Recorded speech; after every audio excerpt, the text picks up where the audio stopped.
Before we start, please subscribe to our channel. Now, get ready as we are about to begin. Story 1.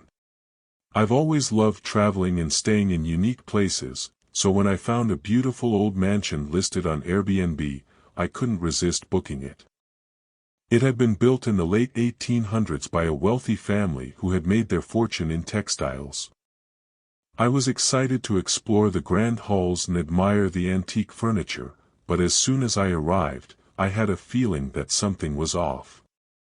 The host, a friendly middle-aged man named George, greeted me at the door and showed me to my room on the second floor. The room was beautiful, with high ceilings and a four-poster bed. But as soon as George left, I felt a chill run down my spine. It was as if someone was watching me, and not in a friendly way. As the night fell, the house began to feel even more eerie. I could hear strange noises coming from the walls and the floors. It sounded like footsteps, but I knew I was alone in the room. I tried to shake off the feeling and went to bed, but I couldn't sleep. Every time I closed my eyes, I saw strange, unsettling images. The next day, I decided to explore the mansion. As I walked down the grand staircase, I felt like I was being watched again. I turned around, but there was no one there. I continued down the hallway, admiring the beautiful paintings and tapestries on the walls. But as I approached one of the doors, it swung open, as if someone was inviting me in. I cautiously stepped inside, and as soon as I did, I felt a cold breeze blow past me. The room was empty, but I could feel a strange presence. It was as if someone had just left the room, but there was no one there. I quickly left the room, feeling even more uneasy than before. Later that night, I decided to research the history of the mansion. I discovered that the original owners, the Benson family, had a tragic past. The family had 3 children, 2 daughters and a son. The son, Thomas, had died at a young age, and his death had devastated the family. The 2 daughters had also died in the mansion, both under mysterious circumstances. The house had been passed down to different owners over the years, but many of them had reported strange occurrences and ghostly sightings. As I read more about the history of the mansion, I realized that the strange occurrences I had been experiencing were not just my imagination. The mansion was haunted, and I was not alone. The next day, I decided to talk to George about what I had discovered. He was hesitant at first, but eventually, he admitted that he had also experienced strange occurrences in the mansion. He told me that he had seen the ghost of a young boy in the hallway, and that he often heard strange noises coming from the walls. George also shared a story with me about a previous guest who had stayed in the same room as me. The guest had reported seeing the ghost of a young girl standing at the foot of the bed. The girl had disappeared as soon as the guest had turned on the lights. As the days went on, the strange occurrences in the mansion became more frequent and intense. I would wake up in the middle of the night to find the doors and windows open, even though I had closed them before going to bed. I could hear the sound of children laughing and playing in the hallways, but when I went to investigate, there was no one there. One night, as I was walking down the hallway, I saw a figure in a white dress standing at the end of the corridor. I couldn't make out the face, but I knew it was one of the Benson sisters. As I approached her, she disappeared, but I could still feel her presence. It was as if she was trying to communicate with me, but I couldn't understand what she wanted. The final night of my stay at the mansion was the most terrifying. I was awoken by the sound of growling and snarling coming from outside the room. I got out of bed and cautiously made my way to the window. As I looked outside, I saw a creature unlike anything I had ever seen before. It was tall and thin, with matted fur and glowing yellow eyes. Its face was contorted into a snarl, revealing rows of razor-sharp teeth. I realized then that the Benson family had not just been haunted by ghosts, but also by an ancient mystical creature that had taken up residence in the mansion. I didn't know what to do, but I knew I had to get out of there as soon as possible. I packed my bags and made my way to the front door. As I opened it, I felt a cold wind blow past me. I turned around and saw the figure of the young boy, Thomas, standing at the top of the stairs. He was beckoning me to come back, but I knew I couldn't stay. I ran out of the mansion and didn't look back. As I drove away, I realized that some places are better left unexplored. The mansion had been a beautiful piece of history, but it was also a place of darkness and danger. I knew that I would never forget the strange occurrences I had experienced, and I hoped that no one else would ever have to endure what I had gone through. Story 2.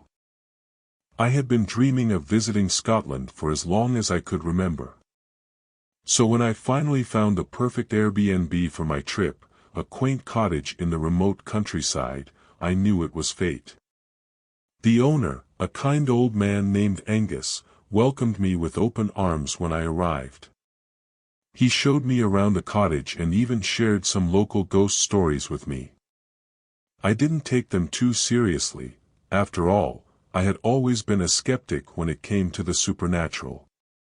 The first few days in the cottage were idyllic. I would spend my days hiking through the rolling hills and quaint villages, and my nights curled up in front of the fire with a book. But on the fourth night, something changed. I was awoken in the middle of the night by a blood-curdling scream that seemed to come from right outside my window. I jumped out of bed, heart racing, and ran to the window to see what was going on. But there was nothing there. Just the dark, empty countryside. I convinced myself it was just a fox or a bird and went back to bed. But the next night, the same thing happened again. And the night after that. Each time, the screams seemed to get louder and more intense. On the fifth night, I decided to investigate. I grabbed a flashlight and headed outside. As I made my way through the darkness, I started to feel like something was watching me. I tried to shrug it off and kept walking, but the feeling only intensified. Suddenly, I heard a rustling in the bushes behind me. I turned around, but there was nothing there. And then, out of nowhere, I felt a searing pain in my leg. I screamed and fell to the ground, dropping my flashlight in the process. I looked up and saw a creature unlike anything I had ever seen before. It was tall, with twisted horns and glowing red eyes. Its skin was a sickly green, and it had razor-sharp claws that glinted in the moonlight. I tried to crawl away, but the creature was too fast. It picked me up by the leg and started to drag me towards a nearby cave. I screamed and fought, but it was no use. As we got closer to the cave, I started to hear a strange chanting coming from inside. It sounded like a language I had never heard before, ancient and mystical. And then, just as we were about to enter the cave, a figure emerged from the darkness. It was a woman, with long white hair and piercing blue eyes. She wore a flowing robe and held a staff in her hand. She looked like a witch, straight out of a fairy tale. The creature dropped me and knelt down before the witch, as if in reverence. The witch turned to me and spoke, her voice as clear as a bell. "You are not meant to be here," she said. "This is not your land, and you have trespassed upon it." I tried to speak, but my voice caught in my throat. "You have disturbed the creature that dwells here," the witch continued. "And for that, you must pay the price." She raised her staff and muttered some kind of spell. I felt a sharp pain in my head, and then everything went black. When I woke up, I was back in the cottage. It was morning, and the sun was streaming through the window. At first, I thought it had all been a dream. But when I looked down at my leg, I saw a deep gash that hadn't been there before. I tried to leave the cottage, but every time I tried to open the door, I felt a strange force pushing me back. I was trapped. For the next few days, I was tormented by strange visions and dreams. I couldn't shake the feeling that I was being watched, even when I was alone in the cottage. And every night, I would hear that blood-curdling scream outside my window. I knew I had to leave. But every time I tried to pack my bags, I felt that same force pushing me back. I was trapped in the cottage, with no escape. Finally, on the 7th day, Angus appeared at the door. He looked concerned when he saw me, and asked what had happened. I told him everything, from the creature to the witch to the strange force keeping me trapped. Angus listened patiently, nodding his head. And then he spoke. "You've been touched by the other world," he said. "A world beyond our own, where the creatures and spirits live. You were never meant to see it, never meant to be a part of it. But now that you have, you can't go back to your old life. You're stuck here, in the other world." I was terrified. I didn't want to be stuck in this strange, supernatural world forever. But Angus reassured me that there was a way out. "There's a portal," he said. "A gateway between our world and the other world. It's hard to find, and even harder to get through. But it's the only way out." Story 3. I was looking for a place to spend the weekend and stumbled upon a small Airbnb in the countryside. The house looked perfect for a solo retreat, a small home with a pool, surrounded by lush greenery. The listing was not very descriptive, but it had everything I needed and was available at a reasonable price. I quickly booked it without giving it much thought. As I drove down the winding roads towards the Airbnb, I felt a sense of calm wash over me. The countryside was beautiful, and the fresh air was invigorating.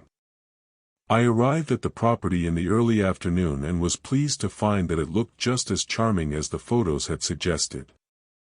The host had left me a note on the door, welcoming me and providing instructions on how to use the pool and other amenities. There was also a small box on the table, which contained a set of keys and a note that read, "Enjoy your stay, and please don't hesitate to contact me if you need anything."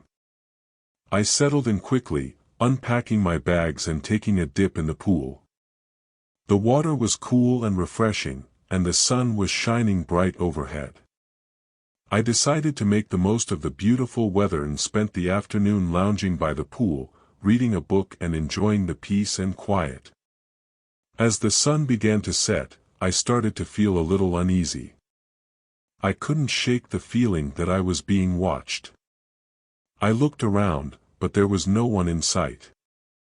I shrugged it off, chalking it up to my overactive imagination, and went inside to make dinner. After dinner, I settled into bed, ready to get a good night's sleep. However, as soon as I closed my eyes, I heard a faint whispering sound. I sat up, straining my ears to hear what it was. It sounded like someone was chanting, but the words were indistinguishable. I got out of bed, thinking it might be a prank or a joke by the host, but the chanting only grew louder. I followed the sound, and it led me to a small room at the back of the house. As I opened the door, the chanting suddenly stopped, and the room fell silent. The room was dark, and I couldn't see anything. I reached for the light switch, but it didn't work. I fumbled around for a few moments before my eyes adjusted to the darkness. That's when I saw her, a woman dressed in black, sitting in the corner. At first, I thought it was the host, but then I noticed her eyes. They were completely black, devoid of any life or light. She was staring at me, unblinking, and her presence sent a shiver down my spine. "Who are you?" I asked, trying to keep my voice steady. I am the witch, she replied, her voice barely above a whisper. I took a step back, suddenly afraid. What do you want? I want you to leave, she said, her voice growing stronger. This is my home, and you have no right to be here. I tried to reason with her, explaining that I had rented the house through Airbnb, but she wouldn't listen. She continued to repeat the same phrase over and over again, you have no right to be here. I started to feel dizzy, and my head began to throb with pain. It was as if she was using some kind of magic to control me. I stumbled out of the room, and as soon as I closed the door, the chanting resumed. I spent the rest of the night in a state of terror, unable to sleep or relax. I felt like I was being watched from every corner of the house, and every creak and whisper sent me into a panic. As soon as the sun rose, I packed my bags and left the Airbnb, never looking back. I reported the incident to Airbnb, but they couldn't find any record of the listing or the host. It was as if the entire experience had been a dream, but the memory of the witch's black eyes still haunts me to this day. I will never forget that eerie, inexplicable encounter in the country. Please subscribe and pick another video from our channel to watch next.